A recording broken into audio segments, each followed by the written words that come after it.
Madame, Monsieur, bonjour et bienvenue au journal régional d'Alizé Guadeloupe, édition de la mi-journée. Merci de votre fidélité. La campagne officielle des élections régionales s'est achevée hier à minuit. Plus aucune manifestation ou déclaration politique publique et donc sur les médias n'est plus possible et jusqu'à la fin du scrutin de dimanche. Hier, on peut le dire, cette campagne s'est achevée sur un incident à Petit-Bourg. Au cours d'un meeting d'Harry Chalus, les participants auraient entendu une détonation qui a provoqué un mouvement de foule et l'interruption de ce meeting, mais aucune précision sur la nature et surtout l'origine de cette détonation. L'actualité aujourd'hui, c'est l'ouverture de la 10e édition du Festival des produits du terroir. Depuis ce matin, un grand marché se tient sur le parvis de l'Hôtel de Ville de Pointe-à-Pitre, où les producteurs locaux tentent de réconcilier le public guadeloupéen avec les productions en tout genre issues de nos territoires et qui illustrent des savoir-faire authentiques. Le reportage de Richard Scott Tamar. Devant la mairie de Pointe-à-Pitre, le festival des produits du terroir guadeloupéen bat son plein. On y trouve de tout, ce que l'on fait de mieux chez nous. Eau de coco, cassave, pâté et autres cuisines locales, mais aussi des vêtements et beaucoup de produits de chez nous. Pour ces deux jeunes entrepreneurs, c'est un bon moyen de se faire connaître et d'échanger avec les consommateurs sur leurs nouveaux produits. Je fabrique des boissons naturelles à base d'hibiscus séchés. En fait, hibiscus, c'est le nom scientifique de la groseille pays en fait. Donc, scientifiquement parlant, c'est hibiscus sabdarifa. Et la particularité de notre boisson, c'est qu'on y ajoute des arômes naturels. Donc, tout est fait artisanal. Hein. C'est travaillé de telle sorte que les arômes sont subtils, pas trop de sucre, un minimum en tout cas. Et puis voilà quoi, on part du produit brut, on le transforme et puis ça donne des Ibiza quoi. Et là c'est ma deuxième édition. Donc là moi je suis en quête justement de notoriété d'autre part et d'élargir également la clientèle. Voilà, c'est pour ça que je suis là aujourd'hui. C'est pas compliqué puisque déjà d'une part avec dans nos serres actuelles là, les gens sont en quête déjà de produits locaux, de nature, locale et surtout de fait maison. Parce que maintenant les gens n'aiment plus le temps de faire les pâtes, ils n'ont pas le temps. C'est plutôt le fast-food, mais moi je pense que là ils sont en quête par rapport aux soucis de santé actuels. Les gens sont en quête vraiment de produits locaux faits main. Voilà. C'est la 10e édition de ce festival. Pour Éric Nanette, directeur du Festival des produits du terroir guadeloupéen de Pointe-à-Pitre, le festival est l'occasion de mettre en avant les produits et les producteurs de chez nous. Aujourd'hui, nous passons au côté pratique avec l'exposition, l'ouverture du village. Il y a un public déjà. Nous souhaitons que cela continue, s'accentue, qu'il y ait encore plus de monde et que surtout que les exposants soient satisfaits ce soir. S'ils partent satisfaits, à partir de ce moment-là, je serai satisfait. Ce soir, à partir de 20h, le marché du festival se transformera en grand chanté Noël, où vous êtes bien sûr tous conviés. Et on y sera. L'actualité sociale maintenant. Depuis 3 jours, les agences et le siège du Crédit Agricole ne fonctionnent plus. À l'initiative de 2 syndicats, les salariés observent un droit de retrait pour dénoncer ainsi des conditions de travail dégradées par une réorganisation de la banque. Une réorganisation qui serait à l'origine de bon nombre de stress au sein de l'entreprise. Les précisions de Richard Scott. Ras-le-bol des employés du Crédit Agricole. Depuis jeudi, toutes les agences sont fermées et ne reçoivent plus de clients. Les employés exercent leur droit de retrait afin de dénoncer les conditions de travail et le manque de respect de la direction. Nous rencontrons des difficultés énormes dans les conditions de travail, mais également par la pression qui existe au sein de l'entreprise, qui fait que beaucoup de salariés sont en difficulté. Des réorganisations de services ont été mises en place dans des conditions terribles pour les collègues qui subissent donc, des choses qu'ils n'avaient jamais vécues et qui aujourd'hui, donc, pour certains même, amènent à des soucis de santé. Donc, par rapport à tout ça, et également par le fait que dans l'histoire de la caisse récente, de nombreux salariés ont eu à se retourner vers la médecine du travail ou l'inspection du travail par rapport à des problèmes de stress et qui fait qu'aujourd'hui, même le médecin du travail a écrit à la direction générale de façon à pouvoir lui faire remonter ses difficultés. Ce sont les salariés affiliés à l'UGTG et au Sudicam qui portent les revendications des salariés. Selon eux, le stress subi par les employés du Crédit Agricole n'est plus tolérable. On dénombrerait de nombreux burn-out liée directement aux conditions de travail qui changent constamment. Les représentants des salariés pointent notamment du doigt le non-renouvellement des emplois partis en retraite. Et moi, je vais adresser moi particulièrement à clients à Crédit Agricole parce que c'est important pour nous. Nous savons que jeudi là, ils sont gênés parce que les agences fermées, mais nous veut dire que justement, si nous avons fait ça, nous avons fait là, c'est pour bien-être à eux et pour nous servir correctement parce que nous pas les conditions jeudi là pour rendre à clientèle là, service là que nous devons être bail là. Des négociations ont été ouvertes avec la direction. Vers l'arrivée d'un vaccin contre la dengue, élaboré par un laboratoire français, il fait actuellement l'objet d'un test grandeur nature au Mexique et il pourrait donc arriver chez nous d'ici la fin de l'année 2016. Alors, que va-t-il changer dans le traitement de cette maladie dont, je vous le rappelle, la dernière épidémie en 2014 a fait ici quelques 40 000 malades. Les explications d'Anne-Elisabeth Artsen. Maladie virale transmise par le moustique et qui se traduit par un syndrome grippal avec une fièvre aiguë, des maux de tête et des douleurs musculaires, la dengue est généralement une maladie que l'on peut qualifier de bénigne car elle dure 3-4 jours, sauf forme aiguë. Ce qui fait la gravité de la dengue, c'est que d'une part, il peut y avoir après cette phase aiguë une phase de recrudescence critique où il peut y avoir des formes graves, des symptômes graves avec ce qu'on appelle un syndrome de fuite capillaire où les gens sont pas bien, peuvent faire ce qu'on appelle une dengue hémorragique ou un syndrome de choc lié à la dengue. Donc c'est pour ça que c'est une maladie préoccupante. Il n'y a pas de traitement spécifique pour la dengue. On traite les symptômes, c'est-à-dire les douleurs et la fièvre, avec du paracétamol. Les personnes considérées comme à risque, qui peuvent développer une forme plus importante de la maladie, sont les jeunes enfants, les personnes âgées ou femmes enceintes, et ceux déjà sujets à la dengue ou à des maladies chroniques. Depuis longtemps, on cherche à trouver un moyen de se protéger de cette maladie, soit en luttant contre les vecteurs ou en se protégeant des piqûres de moustiques, soit idéalement en étant vacciné. Et donc depuis quelques temps, on a fait des avancées sérieuses en matière de vaccination contre la dengue. Et il y a un vaccin français qui est en cours de commercialisation, peut-être encore avant la fin de l'année 2016. Alors après, il y aura la question de savoir qui vacciner, quand vacciner. Ce vaccin est destiné dans un premier temps aux enfants de plus de 9 ans et aux adultes. Mais il existe encore de nombreuses incertitudes sur son moyen d'acquisition en Guadeloupe. Dès lors qu'il obtiendra son autorisation européenne, l'accès sera automatique dans notre région sous réserve de modalités des services de santé publique. Censé assurer une protection sur l'ensemble des virus de la dengue, cependant, son efficacité protectrice ne serait pas de 100% et différente selon les types de dengue. Mais il n'en demeure pas moins un nouveau moyen de se prémunir de ce virus tropical. On en vient maintenant à l'actualité dans notre grande région de la Caraïbe, avec notamment une nouvelle accusation et une procédure même qui vise la présidente du Brésil, Dilma Rousseff. La Minute Caraïbe résumée par Muriel Barlagne. Au Brésil, Dilma Rousseff, la présidente brésilienne, est accusée de manipulation de comptes publics avant les élections présidentielles de 2014. La Cour suprême brésilienne a suspendu la procédure de destitution engagée contre la présidente, le temps qu'elle se prononce sur la validité constitutionnelle de la tentative de l'opposition de la renverser. Cette décision donne un peu d'air à la chef de l'État brésilien, empêtrée dans une affaire de manipulation de comptes publics avant sa réélection de 2014. Mardi, la Chambre basse du Congrès brésilien avait voté à bulletin secret, par 272 voix contre 199, la nomination d'une commission composée de nombreux opposants à Rousseff et chargée de rédiger un rapport sur sa destitution.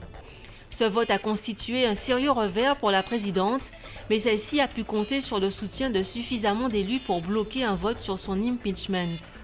Les débats ont été particulièrement houleux lors de la séance, des députés cassant de rage une urne de vote électronique et débranchant plusieurs autres après le scrutin. La Cour suprême se réunira le 16 décembre pour juger si l'offensive menée au Parlement pour destituer Dilma Rousseff est conforme à la Constitution. En cas de procès, la présidente sera suspendue de ses fonctions et remplacée par son vice-président Michel Temer. Cuba a livré aux États-Unis un fugitif américain qui avait tenté d'échapper aux autorités de son pays en se réfugiant sur l'île. Il s'agit du premier fugitif à avoir été rendu aux États-Unis par le gouvernement cubain après avoir fui vers Cuba depuis que les relations diplomatiques ont repris il y a près d'1 an. Une équipe de l'US Marshall avait été mandatée pour se rendre à Cuba mardi et ramener le fugitif dans son pays. Accusé de possession illégale d'armes aux États-Unis et impliqué dans un gang de motards du Midwest, Sean Wegman avait été remis en liberté surveillée dans l'attente de son procès. Il avait retiré son bracelet électronique de contrôle le 23 octobre, alertant les autorités. Son transfert entre Cuba et les États-Unis survient peu avant le premier anniversaire, le 17 décembre, de l'annonce surprise d'un rapprochement entre les deux pays après plus de 50 ans de rupture. Les deux anciens pays ennemis ont rétabli officiellement leurs relations diplomatiques le 20 juillet et ont rouvert leurs ambassades. En Argentine, Mauricio Macri a été investi ce jeudi à la tête de l'État argentin. L'ancien maire de Buenos Aires a prêté serment devant le Congrès. Bien des défis attendent le nouveau président de centre-droit qui n'a de majorité ni à la Chambre des députés ni au Sénat. Mauricio Macri a été élu avec un peu plus de 51% des voix, en présence d'une dizaine de chefs d'État comme Juan Manuel Santos, président de la Colombie, et Evo Morales, le président de la Bolivie. Mauricio Macri a promis de mettre fin au protectionnisme des années Kirchner et d'être implacable face à la corruption. Cependant, il sera difficile pour lui de changer radicalement de cap économique, vu la situation très dégradée de son pays et sa faible majorité pour prendre des mesures musclées. En revanche, sur le terrain de la diplomatie, les changements annoncés pourraient être plus immédiats. Dès le 21 décembre prochain, lors du sommet du Mercosur, Macri devrait invoquer la clause démocratique de l'organisation régionale pour suspendre les relations avec le Venezuela. Cette nouvelle diplomatie peut asséner un coup fatal à un Mercosur en panne depuis plusieurs années. Le Brésil, l'Argentine et le Venezuela sont en pleine récession et traversés par des crises politiques aiguës. L'actualité sportive maintenant avec tout d'abord la 10e journée du championnat de division d'honneur. Nous parlons bien sûr football. Une journée entamée par la rencontre entre l'Amical Club de Marie-Galante et le Red Star de Pointe-à-Pitre. Une rencontre qui était disputée au Stade des Abîmes. Ce sont les Pointois qui se sont imposés 2-0 et refont ainsi surface dans ce classement. Au programme, cet après-midi tout d'abord, Gourbert face au CSM, une rencontre qui sera disputée au stade de Rivière-des-Pères à Basse-Terre. Juventus Étoile de Mornalo à Saint-François. Ces deux rencontres, je vous le précise, seront disputées à 15h30. Et puis à 20h, donc ce soir, Solidarité scolaire Arsenal à Bémao, Sirocco USR aux Abîmes, Phare du Canal Gauloise à Petit Canal et CA Marquisa USBM à Capesterre-Bello. L'équipe de France du Fleuret est depuis hier dans nos murs, ou plus exactement entre ceux du Creps. Il s'agit dans cette période, l'hiver, donc en France, de peaufiner la préparation des athlètes en vue des prochains Jeux Olympiques de Rio. 4 Guadeloupéens font partie de cette équipe de France. Présentation Éric Pommier. Parmi les 12 escrimeurs qui composent l'équipe de France de Fleuret, une équipe fraîchement débarquée en Guadeloupe est déjà à l'entraînement, il y a 4 Guadeloupéens, dont Tony Elissé et Enzo Lefort. 2 pointures, avec le palmarès qui va avec. Tony et Enzo sont champions du monde par équipe catégorie senior. Très concentrés à l'entraînement ce matin et volontaires dans l'effort, ces mousquetaires sont avant tout heureux d'être à la maison. Exactement, ça fait beaucoup de bien d'être de retour depuis hier soir. On profite, la plage et là ce matin dans de superbes infrastructures au Crêpes. Ça fait du bien d'être de retour là où j'ai été formé. Et ça faisait super longtemps que je m'étais pas entraîné ici et ça fait vraiment du bien. Ça fait plaisir de joindre l'utile à l'agréable. Hein. C'est sûr que ça fait plaisir de venir en stage en Guadeloupe. On a l'opportunité de rentrer chez nous. Donc ça fait un retour aux sources tout en faisant une bonne préparation pour la suite de la saison. Au programme des athlètes, pas d'entraînement l'arme à la main, uniquement une préparation physique intense. La mission est de muscler ses objectifs. Il y a en effet Rio pour les Olympiques l'an prochain. Il faut faire mouche. Nos 2 mousquetaires guadeloupéens ont bien sûr pris la mesure d'un entraînement qu'il ne faut nullement prendre à la légère. C'est la dernière grosse période de préparation physique qu'on pourra faire dans la dernière ligne droite de qualification olympique. Donc on profite de ces infrastructures. Le temps est magnifique, les infrastructures sont belles. C'est bon d'être en Guadeloupe, mais c'est important d'être bien focalisé sur l'objectif qui est de s'entraîner. Oui, c'est sûr qu'en une saison olympique, on a toujours en ligne de mire les Jeux olympiques, bien évidemment. Mais après, voilà, nous sommes 12 dans ce stage de préparation et tout le monde va essayer de chercher ses qualifications. Donc nous serons soumis à une lutte de concurrence. La compétition que l'on fait sert à se qualifier. Donc chez les garçons, ça s'est plutôt bien passé par équipe, on a réussi désormais à qualifier l'équipe. Maintenant, ça va être à eux individuellement de se sélectionner pour faire partie de l'équipe. Donc même si on essaie de relativiser un petit peu en se disant que c'est encore un petit peu loin, c'est forcément dans la tête de chacun parce que chaque poids poussé, chaque fente effectuée à l'entraînement, elle sert finalement pour le seul objectif de 2016, à savoir les Jeux. Autre rendez-vous d'importance et surtout prioritaire dans l'immédiat, dans 3 semaines exactement, la Coupe du Monde à Paris, le CIP, l'une des plus belles épreuves du circuit à vous, Enzo Lefort et Tony Elissé. Et puis si vous avez le temps cet après-midi, vous pouvez vous rendre au Moule, plus exactement à Lens-Brouel. C'est à Portland, au Moule, où se déroule la grande finale des championnats de la Guadeloupe de bœufs tigrants. C'est toujours spectaculaire. Une dizaine de paires de bœufs qui vont s'affronter. Je vous rappelle que ces animaux doivent transporter sur cette colline que vous voyez une charge d'environ 1,5 tonne, constituée bien sûr de pierre. La compétition des bœufs tirants reprendra en Guadeloupe au mois de mai, si je ne m'abuse. Et nous vous parlions au début du journal des produits du terroir. La groseille en fait partie, ou tout au moins tous ces produits confectionnés à partir de ce fruit aux multiples vertus, jus, confiture, gâteau, la groseille dans tous ses états. C'est une production en vogue en Guadeloupe et qui le sera très certainement particulièrement à l'occasion des prochaines fêtes. Le reportage de René Lancien et le commentaire d'Anne-Elisabeth Arsène. Bienvenue à Montrepos, joli quartier de Capesterre-Bello où l'exploitation Rabin s'étend sur 2,5 hectares de groseilles. C'est ici que Fabienne Youyout, célèbre pâtissière de Pointe-à-Pitre, s'émerveille devant une telle exploitation. Et moi, ça me fait plaisir. Et moi, je fais des gens découvrir de nouvelles saveurs à travers nos agriculteurs. Voilà. Et ce que Il y a trop de produits ici en Guadeloupe qu'il faut faire découvrir. Ah ouais, moi aussi, je suis d'accord. On est riche en saveurs. On n'a rien à envier à qui que ce soit. On a tout ce qu'il nous faut. De novembre à février, Ismaël Vouto et son équipe récoltent la variété créole de ce petit fruit rouge et proposent une palette de produits 100% naturels. Après déshydratation, la groseille en sachet, la groseille en poudre. On peut faire un espresso avec, la confiture de groseille, du vinaigre de groseille, du sirop, du jus de groseille et un dernier, du vin de groseille. La groseille pays vient de la famille des hibiscus, de son nom scientifique Hibiscus sabdarifa. Quand c'est pas bien mûr, quand on fait ça comme ça casse tout seul. Ouais, ça casse tout seul, ça bien mûr. Voilà. Et quand c'est bien mûr, maintenant on tord comme ça casse pas. Ça a tendance à casser la branche même. Ouais.